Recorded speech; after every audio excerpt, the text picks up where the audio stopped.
people's hearts. You know, like that. That's how profound it is. The hair of the Buddha. You know, the walking. Those are the signs and qualities. Yeah. It all tells this in the text, right? So, because it signifies every quality of the Buddha, these marks of the Buddha, they already know these are the marks of a Buddha. It is not just an ordinary being. You know, his teeth is so perfect. Have you ever seen one that has a perfect teeth? They're all the same size. I know, like sometimes maybe like, oh my goodness, is that scary? But no, those qualities only the Buddha can have. Yeah. So that's why when I ask, like, well, do you know why the ears of the Buddha is so long? And Helen says, because he put too much earring, you know. And so it's pulling down, like, great. That was Avalokiteshvara? No. That was Vajradhara. Vajradhara, yeah. Oh, the Buddha's like that long is because, you know, he has this pervasive, okay, ability to hear from beyond. Yeah. So anyone who cries for his help, he hears it. Okay. Yeah. All right. So we're okay with that? Yeah. What about the Dharma? This is now the Dharma refuge. Yeah. This is very, very important. Not only the Buddha, okay? That's why there's 3 refuge, right? The Dharma, which is now the ones that really we can hold, we can put right in front of us. We can hear, we can touch. It's a living one, right? So the Dharma refuge is the realizations in the mind of an enlightened being. And basically his renunciation.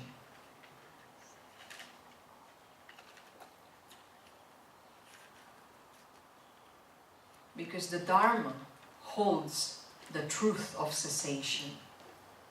It bears the formula for cessation. Meaning to cease all unwholesome deeds. Okay? We take refuge to the Dharma because Dharma is like a medicine.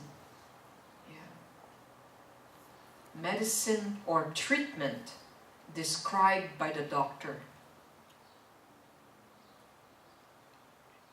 By developing within oneself the Dharma, okay, that the Buddha has taught, one will then be enlightened or liberated from sickness of samsaric suffering. That's it. Without the Dharma. Because remember, there was a time that there is a Buddha, but they never taught.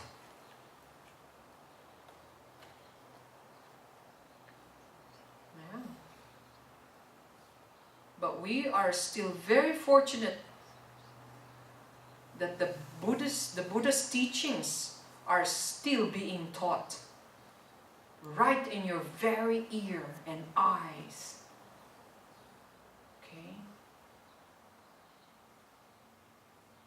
An effort from us, okay? What is the effort from us? We have to practice.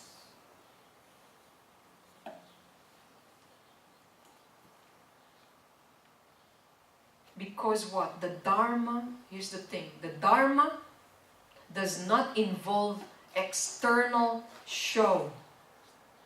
You cannot get the Dharma outside. Alright? But it is a slow internal process of changing one's mental orientation.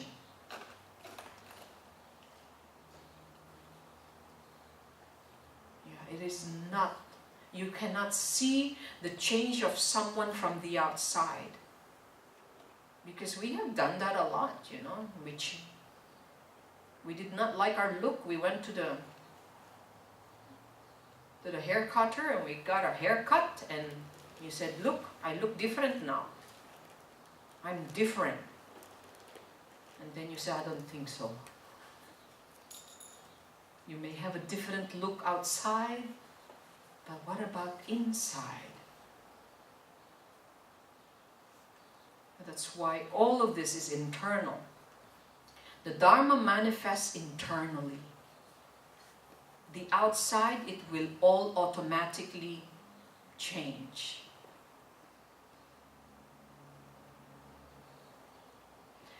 And the Sangha refuge, okay? I'm talking about the ultimate Sangha. Who are these? Who are these refuge? Yeah, is being, okay, is a being who by practicing the path have become Aryas. These are the Sangha, the ultimate Sangha, okay, are the ones that became Arya because of who threaded the path. And Arya beings, okay, have direct understanding of the nature of reality. So that's why they are so worth it to see, so worth it to, you know, to just ask help and direction, because they can just see through. Yeah, to get advice. Yeah. They have direct understanding of the ultimate nature of reality and dharmas, okay? They abandon the layers of faults and obscurations of the mind. That means they have acquired an impeccable discipline. They perfected moral conduct. They call this, the Aryas, that's why we call them in contact with. They are in contact with who? With what? Yeah? They are in contact with the qualities of realization. They have the quality, they are what we call, they are realized beings. Yeah. So if you know someone who have realized more than you did, they are definitely, from the Dharma and the practice and the path's perspective, they are the Sangha. Yeah. They are realized, they are in contact with qualities of realizations. Okay? Because also they have completely renounced. Remember what renounce is? They renounce samsara.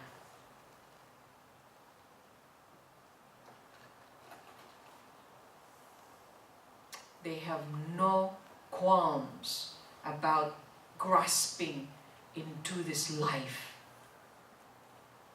into this world, into this samsara. Whether you don't give them food or not, they're okay. They don't get upset. Even if you did not offer them food or money. Because they are renounced. That's nothing to them. Those are Aryas. These are ultimate Sangha. Okay? The one that have practiced and threaded in the path. And lay people as well. Okay? They are also the Sangha, but they have to have practiced and have abandoned all misdeeds and misconduct. And they also have realized, you see.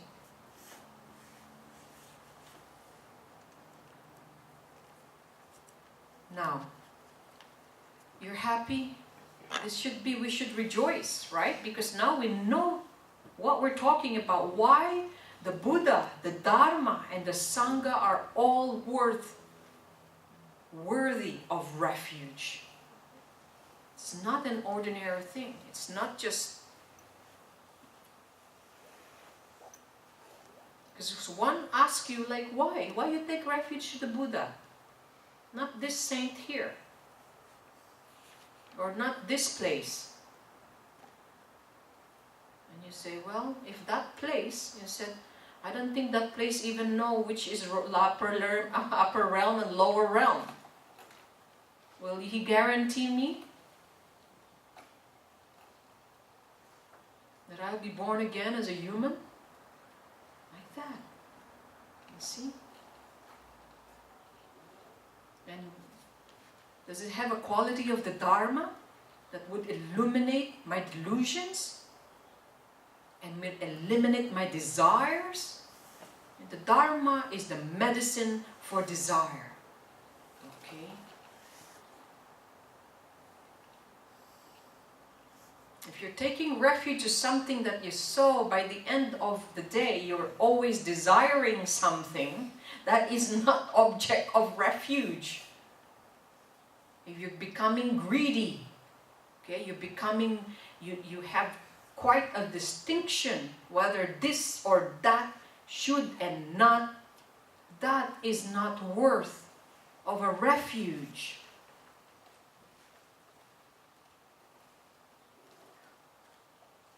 You know? Now you understand more about refuge now? Mm-hmm. Yeah? Any questions?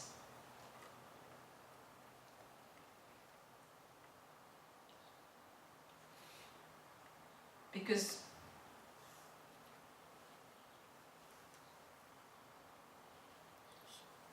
we understood about the qualities of this refuge. That if we know them so much, we will have a different perspective.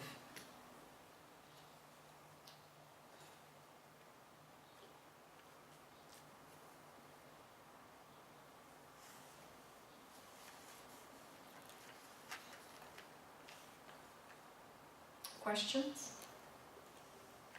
Just now, when you talk about the Buddha had long ears, and I thought the Buddha, the real Buddha, no, is not a human. Why do we talk about just him like he's just a human with special human quality? I mean, like long ears and that. I mean, I thought the real Buddha hasn't got a body.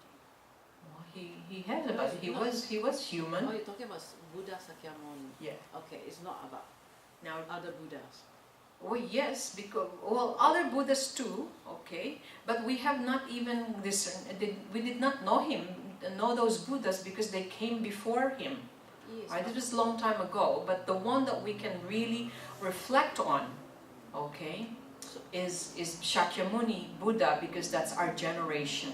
We are still, you know, have him as our closest one. Because many beings, I mean, I'm not so sure, I probably was not even, you know, a human being when other Buddhists are, you know, came, okay? And so, the reason why they're giving all these qualities is because when Shakyamuni Buddha came, right? I mean, he was a human. as a human, right? He was born, you know, right? But all his qualities already are definitely an enlightened quality. And that's what it is just telling us, that it is not, all these qualities we just have to remember that it is attained because of all his activities and enlightened activities. So when you see someone, okay, who does not have his quality, that is not a Buddha. That's just what's in comparison, okay? Because the ones that have seen him, that's how they described him, okay? Because those are qualities. It's not just, that means that this is not an ordinary being. That means that when you take refuge, it is beyond. Why you take refuge to someone who basically have not attained those qualities? Yeah, so it is very important that they you know, like people ask, like, okay, so what's the quality of a Buddha? What's the difference between a Buddha and a regular, standard, ordinary person? Well, let me tell you what they are. And these are the marks of the Buddha.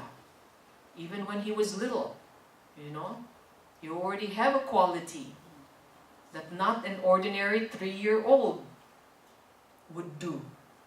You know, like that. Yeah. So it's just by comparison. They use those qualities. And also because he has, remember, Buddha, when he was born as a human being in that lifetime, he has been a bodhisattva many, many lifetimes ago. Okay, so he exhausted all that, okay, until he was finished. He finished meaning he's faultless. At that lifetime, he said, there will be a Buddha at that lifetime. Because he exhausted. But, Milarepa has achieved that? Is it Milarepa? Milarepa. Oh, Milarepa is a different story. That's after that. We're talking about, of course, Milarepa has also achieved, okay, enlightenment. But in compared to the Buddha Shakyamuni, without Buddha Shakyamuni, you know, Milarepa have not gained enlightenment. And that's exactly what we are. Without Buddha Shakyamuni, we cannot attain. You know, because from Buddha Shakyamuni, there goes along the disciples and teachers of Milarepa. Okay? That is just like us, you know, who are also linked. But the root that the text is telling us is, of course, based from Shakyamuni Buddha. Not from Mila, not from Marpa, not from Gampopa, not from, no, of course they have attained. But from where? Because of Shakyamuni Buddha. That's why, that's how we study the text. We go to the very root. Okay? The rest of it are our teachers. Okay? Good question. Because we need to link this. And I hope, you know, we answered that question.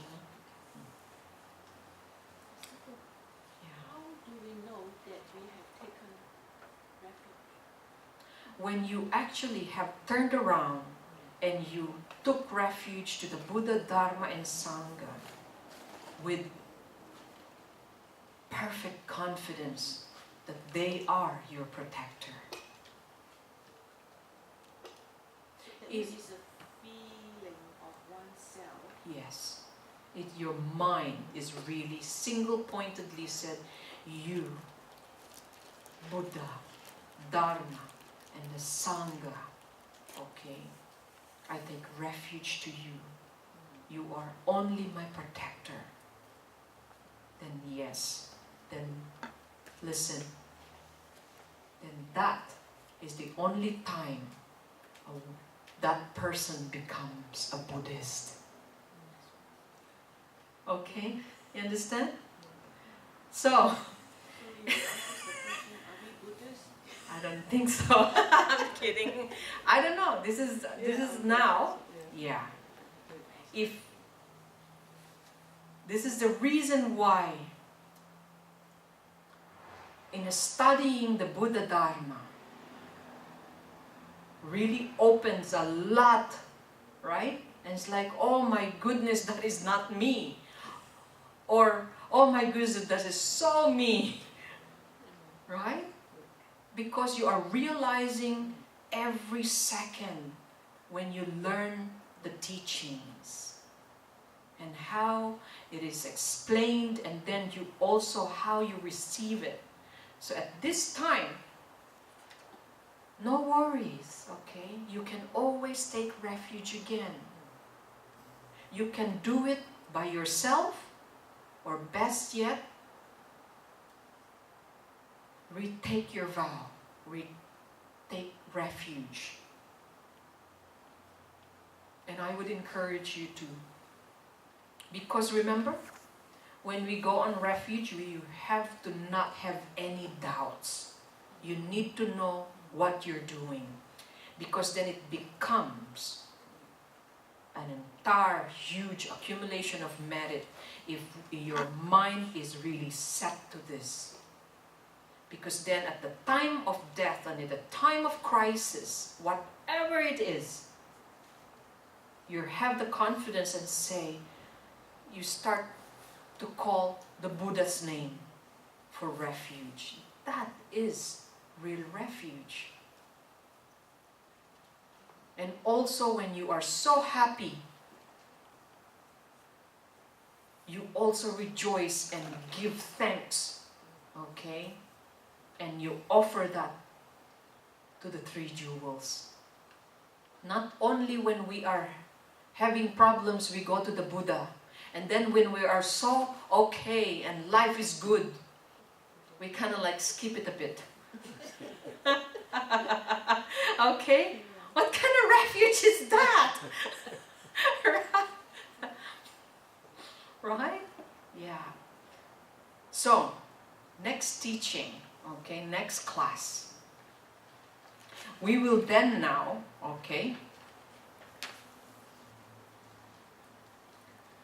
learn more about what are the practices of taking refuge for accumulation of merit. Meaning, accumulation of merit is basically, I'd like to also maybe have a class on a Wednesdays about accumulation of merit, because it gets a little bit, as we progress, it looks like we're only aftering about accumulation of merit, but it's not that, okay? There is really a meaning of accumulation of merit that we need to understand.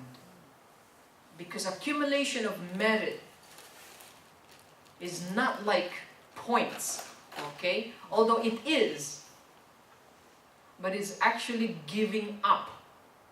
Every merit you make, that means you give up your pride.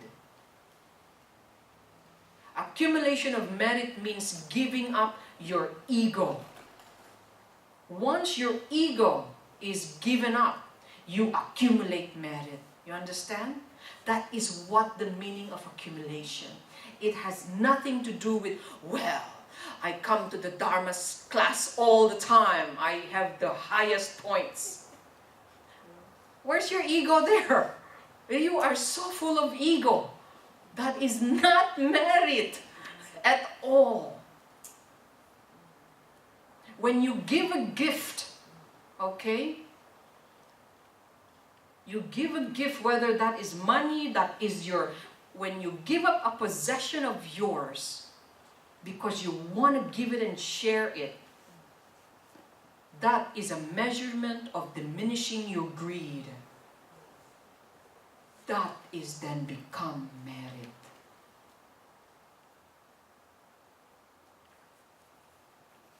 That. You see? So when we have the higher practice of a great person, remember? Lower capacity, medium capacity, and the great capacity. The first practices then of the greatest capacity is accumulation of merit. Meaning, what? This is how we're going to dissolve our ego.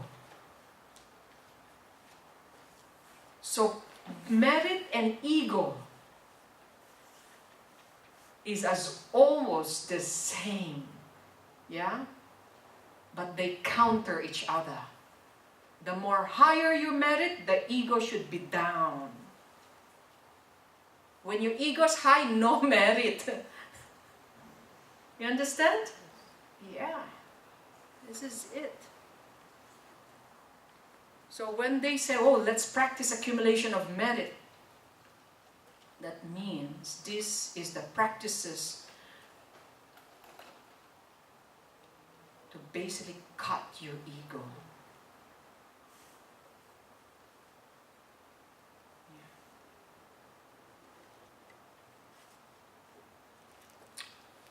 Okay. See you on Wednesday. And let's dedicate.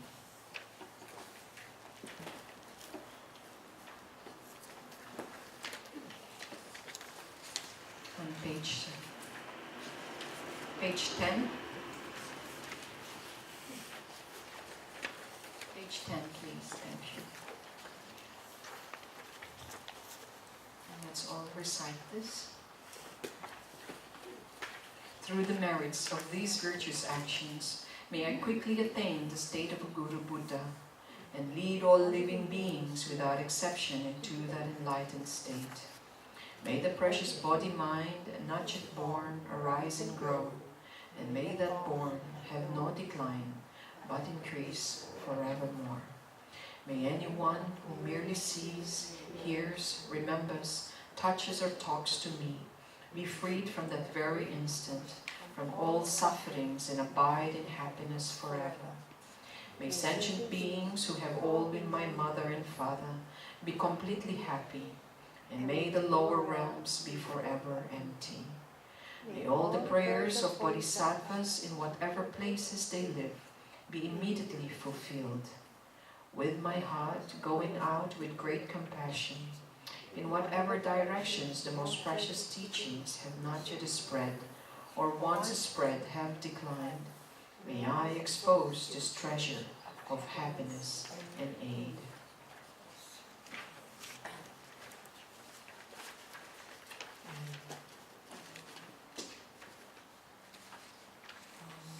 Page, let's see, page 6, and let's just dedicate our merits and think of all beings who goes through all this difficulty and suffering, and that could include us, our loved ones, our friends, our enemies. And this is by Sant Shantideva. May all beings everywhere, plagued by sufferings of body and mind, obtain an ocean of happiness and joy by the virtue of my merits. May no living creature suffer, commit evil, or fall ill. May no one be afraid or belittled, with a mind weighed down by depression. May the blind see forms, and the deaf hear sounds. May those whose bodies are worn with toil be restored in finding repose. May the naked find clothing, the hungry find food. May the thirsty find water and delicious drinks. May the poor find wealth, those weak with sorrow find joy.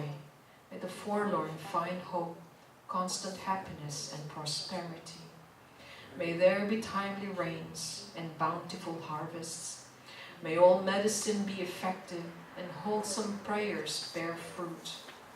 May all who are sick and ill quickly be freed from their ailments. Whatever diseases there are in the world, may they never occur again. May the frightened cease to be afraid, and those bound be freed. May the powerless find power, and may people